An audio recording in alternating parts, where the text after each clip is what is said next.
बिस्मिल्लाहिर्रहमानिर्रहीम। अस्सलाम वालेकुम। आज हम जो है ना एक्सरसाइज 9.1 के कुछ क्वेश्चंस, उसके बाद डेफिनेशन और प्रूव उस एक्सरसाइज के हवाले से करेंगे। तो वीडियो स्टार्ट करने से पहले रिक्वेस्ट है कि चैनल को सब्सक्राइब कर दें ताकि मैथ के हवाले से आपको वीडियोज़ मिलती रहें। तो सबसे पहले हमारे पास है circular system. A system in which angle are measure in radian is called circular system. ऐसा सिस्टम जिसमें हम जो है ना एंगल को रेडियन की फॉर्म में जो है ना मेजर करते हैं वो क्या कहलाता है? सर्कुलर सिस्टम कहलाता है। उसके बाद हमारे पास रेडियन की डेफिनेशन है। Radian is the measuring of angle subtended at the centre of the circle by an arc whose length is equal to the radius of the circle। अब हमारे पास सर्कल में रेडियस कौन सा है, आर्क उसकी कौन सी है और जो है ना इसका एंगल क्या है। ये वाली चीज़ जो होती है आपको पता है कि एंगल होती है। और यहाँ से लेकर यहाँ तक जो लेंथ है ना, यानी कि सर्कल के सेंटर से लेकर उसके जो है ना किसी भी पॉइंट तक जो कि सर्कल के को टच कर रहा हो वो क्या कहलाता है? उसका रेडियस कहलाता है। और आर्क जो होती है ना, ये वाली चीज़ उसकी आर्क होती है। ये जो है ना यहाँ से यहाँ तक हो सकती है, या ये आप यूँ समझ लें इस लाइन से लेकर यहाँ तक इसकी क्या है? आर्क है। आर्क कुछ भी हो सकती है। आर्क को हम जो है ना एल से डिनोट करते हैं, जो रेडियस होता है उसे हम आर से, और ये एंगल है हम जो है ना जो क्वेश्चन करेंगे उसमें थीटा से इन्हें डिनोट करेंगे। तो चलिए हमारे पास एक प्रूफ है जिसे देखते हैं। Prove that L is equal to R theta. हमने प्रूव करना है कि एल जो है ना वो आर थीटा के बराबर है। Let R be the radius of circle. R हमारे पास जो है ना रेडियस ऑफ सर्कल है। Who centre at point O. ये हमारे पास सर्कल है, मैंने आपको बताया ये इसका क्या होगा? रेडियस होगा। और सेंटर क्या होगा? ये वाला चीज, ये इसकी क्या होगी? सेंटर होगा और ये रेडियस होगा। हमने इसे आर के बराबर फर्ज कर लिया और उसका जो है ना सेंटर क्या है? वो है। Let theta radian is an angle made by an arc of length L. Arc भी आपको बता दी थी, जो सर्कल की साइड्स पर होती है कुछ हिस्सा उसका, वो उसकी क्या कहलाती है? आर कहलाती है। हम उसको एल कह रहे हैं, उसकी लेंथ को। एंगल जो है उसे थीटा कह रहे हैं और जो उसका रेडियस है उसे क्या कह रहे हैं? R. At the centre of the circle we know that radian of arc length L to the circumference 2 pi r of the circle is same as radius of theta to 2 pi। क्या है? जो length है ना वो जो है ना circumference के क्या होती है? सेम होती है 2 पाई आर के। हमें पता है जो सर्कमफ्रेंस होता है वो 2 पाई आर के बराबर होता है और जो एरिया के लिए होता है वो पाई आर स्क्वायर होता है। Of the circle is made same as ratio theta to 2 pi. ठीक है, तो हमारे पास जो है ना L ratio 2 pi R is equal to theta ratio क्या हो जाएगी? 2 पाई। ठीक है, अब क्या करेंगे हम जो है ना, हमें पता है ये 2 जो है ना हम रेशियो को क्या है डिवाइड की फॉर्म में भी लिख सकते हैं। तो L divisible by 2 pi R is equal to theta divisible by 2 pi आ जाएगा। अब 2 पाई से 2 पाई हमारे पास कैंसिल हो जाएगा। इस साइड पर हमारे पास क्या बच जाएगा? 1 डिविजिबल बाई आर बच जाएगा और साथ थीटा। तो आर यहाँ पर डिवाइड हो रहा है, दूसरी साइड पर जाकर क्या हो जाएगा? मल्टीप्लाई। तो ये हमारा प्रूव हो जाएगा कि L हमारे पास किसके बराबर है? आर थीटा के बराबर है। उसके बाद नेक्स्ट है what is the relation between degree and radian. तो रेडियन और डिग्री में जो है ना क्या रिलेशन है, क्या ताल्लुक है, उसको हम शो करेंगे। हमने ऊपर थ्योरम में प्रूव किया है, we know that L is equal to R theta. ये हम अभी प्रूव कर चुके हैं। तो जो थीटा है आर जो है दूसरी साइड पर जाकर डिवाइड हो जाएगा, तो थीटा हमारे पास किसके बराबर आ जाएगा? L डिविजिबल बाई आर के।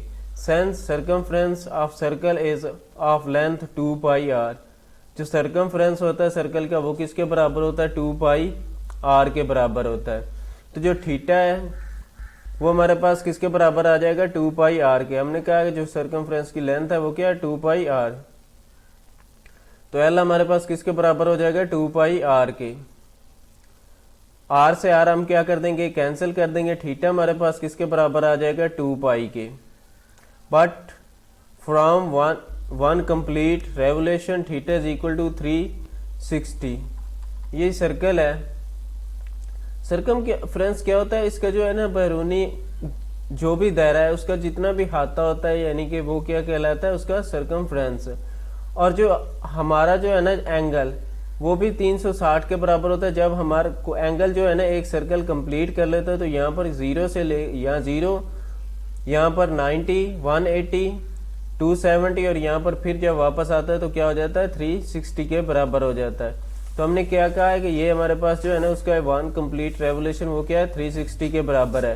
तो 2 पाई रेडियन हमारे पास किसके बराबर आ जाएगा, 360 के। अब 2 हम क्या करेंगे, उसे दूसरी साइड पर ले जाएंगे, डिवाइड करेंगे, तो हमारे पास यहाँ जो है ना क्या आ जाएगा, 180।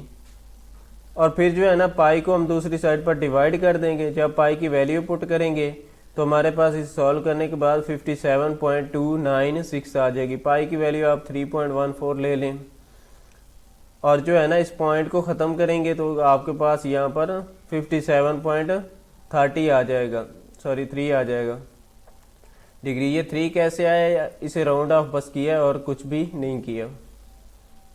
तो 1 डिग्री हमारे पास उसके बराबर, ये हमें रेडियन में आ गया, तो डिग्री में क्या करेंगे, ये चीज़ जो है ना हम क्या करेंगे, यहाँ पाई जो है ना दूसरी साइड पर जाकर मल्टीप्लाई हो जाएगा और जो 180 है वो क्या हो जाएगा, डिवाइड हो जाएगा। तो हमारे पास 1 डिग्री किसके बराबर आ जाएगा, पाई और 180, जिसे आप सॉल्व करेंगे तो 0.0175 रेडियन के बराबर आ जाएगा।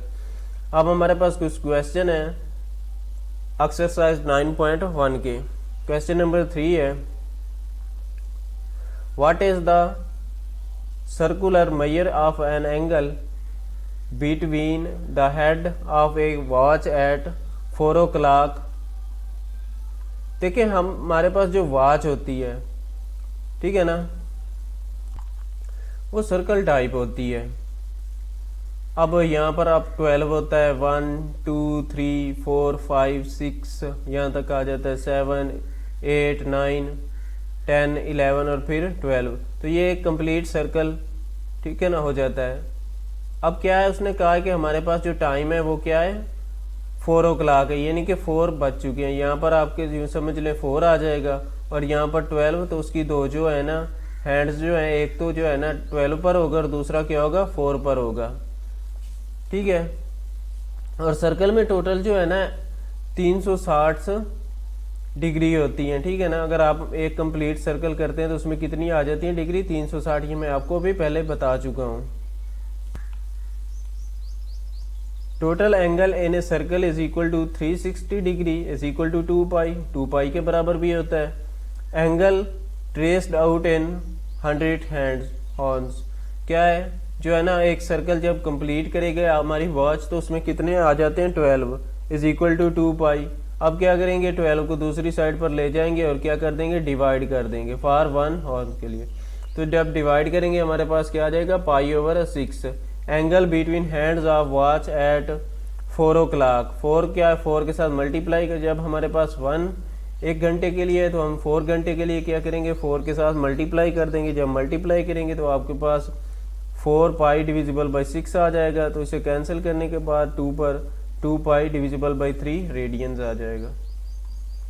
उसके बाद क्वेश्चन नंबर 4 है, फाइंड थीटा। हमने थीटा की वैल्यू फाइंड करनी है व्हेन हमें L दे दिया है 1.5 सेंटीमीटर और R हमें किसके बराबर दे दिया है, 2.5 सेंटीमीटर के। L is equal to R theta, ये हम अभी प्रूव कर चुके हैं। तो हम क्या करेंगे, L की वैल्यू पुट कर देंगे जो कि 1.5 है और R की वैल्यू पुट कर देंगे 2.5, हमारे पास थीटा आ जाएगा। थीटा ये दूसरी साइड पर जाकर डिवाइड हो जाएगा तो 1.5 डिविजिबल बाई 2.5 आ जाएगा। पॉइंट से पॉइंट कैंसिल कर देंगे, 15 डिविजिबल बाई 25 आ जाएगा। फिर 5 पर डिवाइड करने से 3 और डिविजिबल बाई 5 आ जाएगा। इसे डिवाइड करेंगे तो आपके पास 0.6 रेडियंस आ जाएगा। क्वेश्चन नंबर 5 है, find L when theta is equal to 65 degree 25 minutes. R हमारे पास क्या है, 18 मिलीमीटर है। अब हमारे पास फार्मूला क्या, R is equal to L is equal to R theta. अब हमने L फाइंड करना था, हम R की वैल्यू भी पुट कर देंगे और थीटा की वैल्यू भी पुट कर देंगे। अब जो है ना हमें ये मिनट्स में दिया गया, सबसे पहले हम क्या करेंगे, इसे जो है ना डिग्री की फॉर्म में कन्वर्ट करेंगे। तो डिग्री की फॉर्म में कन्वर्ट करने के लिए क्या करेंगे, इसे 60 पर डिवाइड कर देंगे, क्योंकि हमें पता है कि हमारे पास जो 1 डिग्री है वो किसके बराबर होती है, 60 मिनट्स के बराबर होती है। तो हम 60 पर इसे डिवाइड कर देंगे। डिवाइड करने के बाद ये आपके पास क्या आ जाएगा, 1/3 के बराबर आ जाएगा। इसे कैल्शियम ले लेंगे तो 3 के साथ इसे मल्टीप्लाई करने से 195 + 1 आ जाएगा। ऐड करेंगे तो 196 डिविजिबल बाई 3 आ जाएगा। 3 पर डिवाइड करने के बाद आपके पास 65.33 आ जाएगा।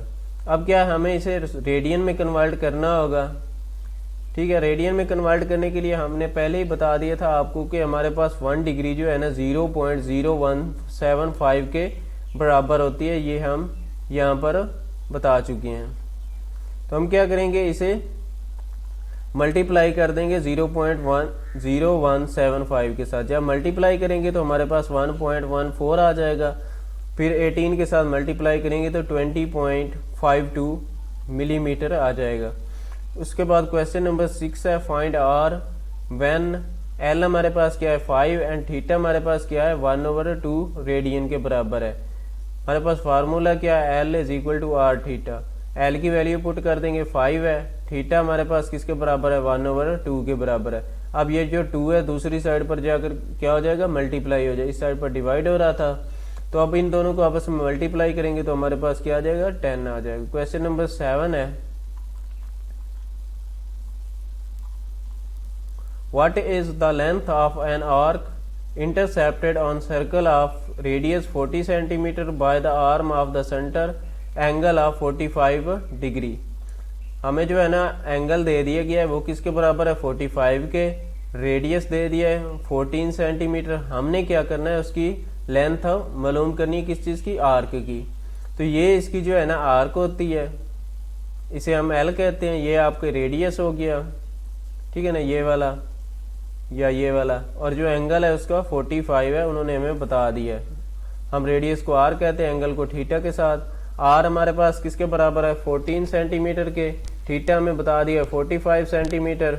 और हमने क्या मालूम करना है, एल मालूम करना है। L is equal to R theta. L हमारे पास आर की वैल्यू पुट कर देंगे 14 मल्टीप्लाई थीटा की 45। अब हमें ये थीटा के फॉर्म में दिया गया है, डिग्री की फॉर्म में। हमने क्या करना है, इसको रेडियन की फॉर्म में कन्वर्ट करना है। रेडियन की फॉर्म में कन्वर्ट करने के लिए क्या करेंगे, 0.175 के साथ इसे मल्टीप्लाई कर देंगे। जब मल्टीप्लाई करेंगे तो आपके पास 0.7852 आ जाएगा। 14 के साथ मल्टीप्लाई करने के बाद आपके पास 10.99 आ जाएगा। उसके बाद क्वेश्चन नंबर 8 है, find the radius of the circle. हमने क्या करना है, उसका रेडियस फाइंड करना है, in which the arms of the central angle of measuring 1 radian. जो उसका एंगल है वो हमें दे दिया गया है किसके बराबर, 1 रेडियन के। Cut off an arc of length 35 centimetre. जो उसकी आर्क है उसकी लेंथ क्या है, 35 सेंटीमीटर है। एंगल हमें दे दिया गया, अब रेडियन की फॉर्म में दिया गया, तो इस क्वेश्चन में हम जो है ना उसको रेडियन में कन्वर्ट नहीं करेंगे, बल्कि हमें एंगल जो है ना ऑलरेडी रेडियन में ही दिया गया है। हमने क्या करना है, आर की वैल्यू फाइंड करनी है। Theta is equal to 1 radian और एल हमारे पास क्या है 35 सेंटीमीटर। फार्मूला है हमारे पास L is equal to R theta, 35 is equal to R, साथ हम थीटा की जगह हम पुट कर देंगे 1। तो आर हमारे पास किसके बराबर आ जाएगा, 35 सेंटीमीटर के बराबर आ जाएगा। क्वेश्चन नंबर 9 है, a railway track is running on a circular track of radius 500 meter at the rate of 30 kilometer per hour. Through what angle will it turn in 10 seconds? क्या है कि एक ट्रेन है जो कि रेलवे ट्रैक पर चल रही है और उसका रेडियस क्या है 500 के बराबर है, और जो उसकी स्पीड है ना वो क्या है 30 किलोमीटर पर हाँ सर, यानी कि वो 30 किलोमीटर 1 घंटे में कवर कर रही है। आप बता दें कि वो 10 सेकंड में कितना फासला तय करेगी। अब देखें जो उसकी स्पीड है ना वो हमें किलोमीटर में दी गई है, हमें और 7 घंटों में, यानी हमने क्या करना है उसे सेकंड्स में पहले कन्वर्ट करना है, क्योंकि ये हमारे पास सेकंड में उसे चाहिए आंसर। और दूसरा जो है ना, हमारे जो इस रेडियस है वो भी हमें क्या दिया गया है, मीटर में दिया गया है, लेकिन हमें कि यहाँ पर किलोमीटर है तो इस वजह से भी हमें इसे किलोमीटर को क्या करना चाहिए, मीटर में कन्वर्ट कर लेना चाहिए। तो हमें रेडियन बता दिया गया था, वो क्या था, रेडियस वो हमें 500 मीटर था। उसकी स्पीड जो है ना, हम उसे जो है ना पहले मीटर और सेकंड में कन्वर्ट कर लेंगे। हमें पता है कि 1 किलोमीटर हमारे पास किसके बराबर होता है, 1000 मीटर के। तो हम क्या करेंगे, इसे 1000 के साथ मल्टीप्लाई कर देंगे। और साथ जो है ना, हमें पता है 1 घंटे में जो है ना 60 मिनट और फिर आगे 1 मिनट में 60 सेकंड होते हैं। तो हमें इसे क्या करना पड़ेगा, 2 टाइम्स 60 के साथ मल्टीप्लाई करना पड़ेगा। अब 0 से 0 यहाँ कैंसिल कर देंगे। इन्हें आपस में डिवाइड करने के बाद हमारे पास 8.33 मीटर पर सेकंड आ जाएगा। अब हमें जो है ना 1 सेकंड का पता चल गया है कि उसमें कितने वो फासला तय कर रही है, 8.33 मीटर। अब हमने बताना है कि 10 सेकंड में वो कितना फासला तय करेगी। तो उसके लिए हम क्या करेंगे, उसकी जो आर्क लेंथ फाइंड करने के लिए एल हम फाइंड करने के लिए क्या करेंगे, आर थीटा, ठीक है ना। तो अब क्या करना पड़ेगा, सबसे पहले हमें इसे 10 मल्टीप्लाई क्या कर देंगे 8.33। तो एल हमारे पास क्या आ जाएगा, 83.3 मीटर, ये उसकी आर्क आ जाएगी। अब हमें पता है L is equal to R theta के बराबर है। जो थीटा हमारे पास आ जाएगा वो क्या होगा, आर दूसरी साइड पर जाकर डिवाइड हो जाएगा। एल की वैल्यू पुट कर देंगे जो कि 10 सेकंड्स के लिए, आर की वैल्यू भी पुट कर देंगे और फिर इन्हें आपस में डिवाइड करने के बाद आपके पास 0.166 रेडियन आ जाएगा।